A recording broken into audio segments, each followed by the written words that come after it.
हर हर महादेव।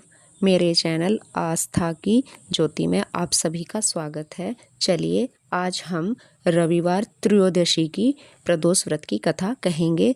भोले बाबा सुनने वाले का भी भला करे और कहने वाले का भी भला करे। चलिए कथा शुरू करते हैं। आयु वृद्धि आरोग्यता या चाहो संतान, शिव पूजन विधिवत करो, दुख हरे भगवान। बोलो शंकर भगवान की जय। एक समय सर्व प्राणियों के हित परम पावन भगीरथी के तट पर ऋषि समाज द्वारा विशाल गोष्ठी का आयोजन किया गया। विद्वान ऋषियों की एकत्रित सभा में व्यास जी के परम शिष्य पुराण वेता सूत जी महाराज हरि कीर्तन करते हुए पधारे। सूत जी को देखते ही शौनकादि 88,000 ऋषि मुनियों ने खड़े होकर दंडवत प्रणाम किया। महाज्ञानी सूत जी ने भक्ति भाव से ऋषियों को हृदय से लगाया और आशीर्वाद दिया। विद्वान ऋषिगण और सब शिष्य आसनों पर विराजमान हो गए। मुनिगण विनीत भाव से पूछने लगे कि हे परम दयालु, कली काल में शंकर की भक्ति किस आराधना द्वारा उपलब्ध होगी, हम लोगों को बताने की कृपा कीजिए, क्योंकि कलयुग में सभी पापी प्राणी पाप कर्म में रत रहकर वेद शास्त्रों से विमुख रहेंगे। दीन जन अनेकों संकटों से त्रस्त रहेंगे। हे मुनि श्रेष्ठ, कली काल में सत्कर्मों की ओर किसी की रुचि न होगी। जब पुण्य क्षीण हो जाएंगे तो मनुष्य की बुद्धि असत कर्मों की ओर खुद व खुद प्रेरित होगी, जिससे दुर्वाचारी पुरुष वंश सहित समाप्त हो जाएंगे।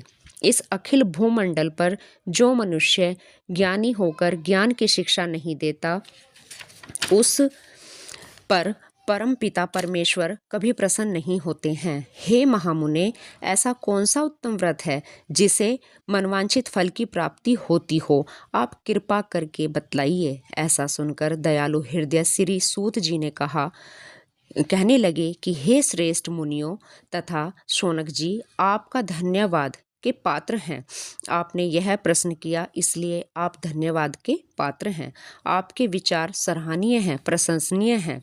आप वैष्णव अग्रगण्य हैं, क्योंकि आपके हृदय में सदा परम हित की भावना रहती है। इसलिए हे शौनकादि ऋषियों, सुनो, मैं उस व्रत को तुमसे कहता हूँ जिसके करने से ही सब पाप नष्ट हो जाते हैं। धन वृद्धि कारक, दुख विनाशक, सुख प्राप्त कराने वाला, संतान देने वाला, मनवांछित फल प्राप्त कराने वाला यह व्रत तुमको मैं सुनाता हूँ, जो कभी भी, जो किसी समय भी किया जा सकता है।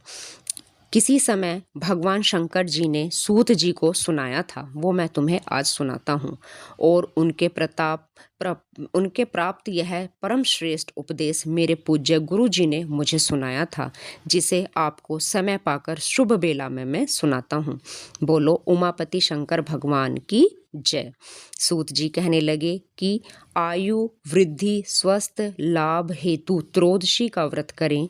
इसकी विधि इस प्रकार है। प्रातः स्नान कर निराहार रहकर शिव ध्यान में मग्न हो शिव मंदिर में जाकर शंकर की पूजा करें। पूजा के पश्चात अर्घ्य पुंड, त्रिपुंड तथा तिलक धारण करें। बेलपत्र चढ़ावें, धूप दीप अक्षत से पूजा करें, ऋतुफल चढ़ावें और ओम नमः शिवाय मंत्र का रुद्राक्ष की माला से जाप करें।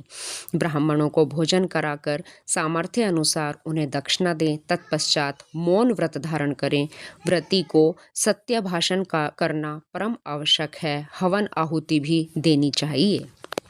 मंत्र ओम ह्रीं क्लीं नमः शिवाय स्वाहा से आहुति देनी चाहिए। इससे अभिष्ट फल की प्राप्ति होती है। व्रती पृथ्वी पर शयन करे, एक बार भोजन करे, इससे सर्व कार्य सिद्ध होते हैं। सावन मास में तो इसका विशेष महत्व होता है।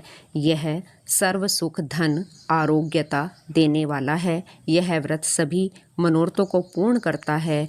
हे ऋषिवरों, यह प्रदोष व्रत जो मैंने आपको बताया है, किसी समय शंकर जी ने सती जी को और वेद व्यास जी मुनि ने मुझे सुनाया था। शौनकादि ऋषि बोले, हे पूज्यवर महामते, आपने यह व्रत परम गोपनीय मंगल प्रद कष्ट निवारक बतलाया है। कृपा करके यह बताने का कष्ट करें कि यह व्रत किसने किया और उसे इसका क्या फल प्राप्त हुआ। श्री सूत जी बोले, हे विचारवान ज्ञानियों, आप शिव के परम भक्त हैं। आपकी भक्ति देखकर मैं व्रती पुरुष की कथा कहता हूँ। एक गांव में अति दीन ब्राह्मण निवास करता था। उसकी साध्वी स्त्री प्रदोष व्रत किया करती थी। उसके घर ही पुत्र रत्न था और एक समय की बात है कि वह गंगा स्नान करने के लिए गया हुआ था।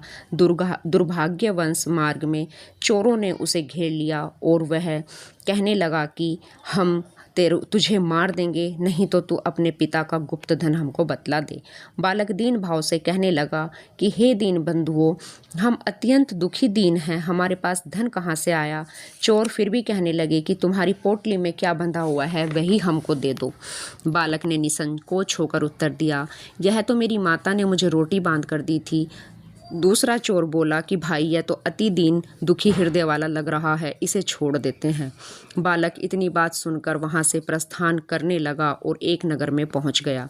नगर के पास एक बरगद का पेड़ था। बालक थक कर वहां बैठ गया और वृक्ष की छाया में ही सो गया। उस नगर के सिपाही चारों ओर खोज रहे थे कि खोजते खोजते वह उस बालक के पास गए। सिपाही बालक को भी चोर समझकर राजा के समीप ले गए और राजा ने उसे कारावास की आज्ञा दे दी। उधर बालक की माँ भगवान शंकर का प्रदोष व्रत किया करती थी। उसी रात्रि राजा को स्वप्न में आया कि बालक चोर नहीं है। प्रातःकाल होते ही उसे छोड़ दो, वरना तुम्हारा सारा राज्य और वैभव शीघ्र ही नष्ट हो जाएगा। रात्रि समाप्त होने पर जब राजा ने उस बालक से सारा वृतांत पूछा तो बालक ने सारा वृतांत कह सुनाया। वृतांत सुनकर राजा ने सिपाहियों को भेजकर बालक के माता पिता को पकड़वाया और बुलवाया। राजा ने उन्हें जब भयभीत देखा तो कहा कि तुम भय मत करो, तुम्हारा बालक निर्दोष है। हम तुम्हारी दरिद्रता देखकर तुम्हें 5 गांव दान देते हैं। शिव की दया से ब्राह्मण परिवार अब आनंद के साथ रहने लगे और इस प्रकार जो कोई भी इस व्रत को करता है उसे आनंद प्राप्त होता है। सौनकादि ऋषि बोले कि हे दयालु, कृपा करके अब आप भी इस व्रत को कीजिए और कहो महादेव की जय, भोले बाबा की जय। इस व्रत को कथा को सुनने वाले का भी बाबा भला करें और कहने वाले का भी बाबा भला करें। हर हर महादेव।